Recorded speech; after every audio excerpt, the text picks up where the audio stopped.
प्रभु जगन्नाथ गुणकीर्तन हवा दरकार समस्त हुड़हुड़ी तो बंद हवा उचित नुहे अत्यंत भगवान का आशीर्वाद थे सुजोग एका संगे अनेक महात्मा समस्त आनी भागवत प्रचार हम तत्सहित प्रभुंकर आशीर्वाद सौभाग्यर विषय आज कार्यक्रम को आगो को नवाई आम भितर उपस्थित जे आशीर्वाद स्वस्थ सभापतित्व करने मु दामोदर दास महाराज को निवेदन करी आज मंच से कार्य को आगू को नेबे आज मंच को संचालन करेंगे सभापतित्व करने मु निवेदन करुच्ची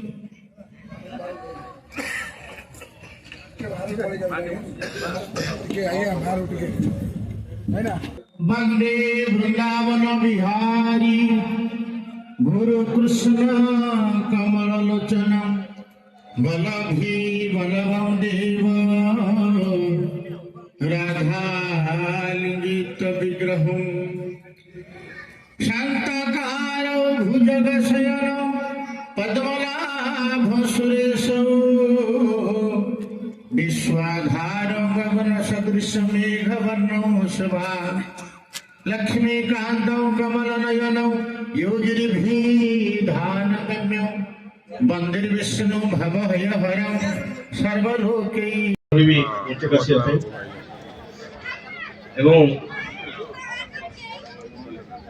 आमर विभिन्न विद्यालय छात्र छात्री मान भागवत बंटन जो कार्यक्रम आरंभ होईची राष्ट्रीय भागवत छात्र जागरण अभियान शुभारंभ अवसर में आज बाबा तरफ भागवत संस्थापना समिति आंदोलन अलग कौशी आपण मैंने देखि विभिन्न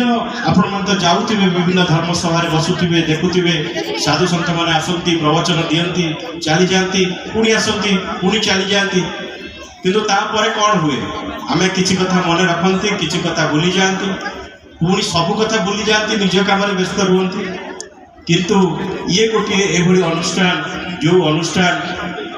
आमे झुंटी झुंटी पुणी उठापी चेष्टा करुचु भागवत बुझेवा पर्यंत आमे कार्य करूँ यही संकल्प नहीं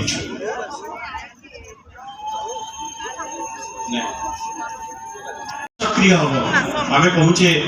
ओडिया अस्मितार मूल केन्द्र है भागवत भागवत बंचिले भारत बंचो तेणु बाबा 3 दिन तले आमर उद्घाटन उत्सव रे आम आरंभ करूँ राष्ट्रीय भागवत छात्र जागरण अभियान एथिरे छोट छोट पिला मानक भितर भागवतर कथा को प्रवेश कराइबा पाई अनुष्ठान उद्यम करिबो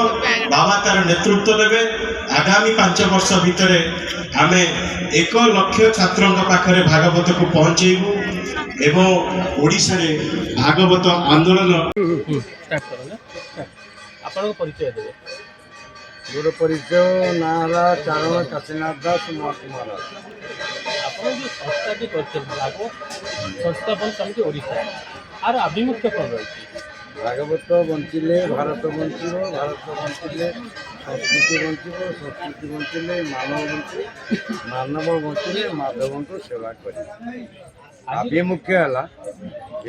श्रीमद भागवत महापुराण ओडिशार उत्कलर प्रत्येक घरे घरे आमर प्रिय जगन्नाथ पूजा हम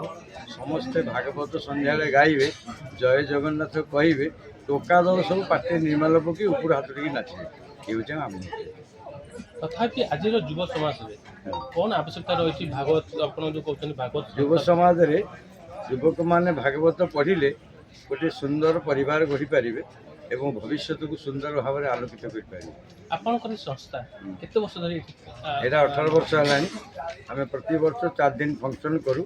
अनेक साधुसंत मान डकई अनेक प्रकार कथा आम श्रवण करूँ अन्य मान शुणा सुविधा करूँ आम बाबा श्रीमद बाया बाबा तांकर मुख्य अभिमुख है अरुआ डालमा खटाखिरी खाइए भूरी भोजन कर बेकर गामछा फुलमाला पका हाथ टेकी जय जगन्नाथ ये अभिमुख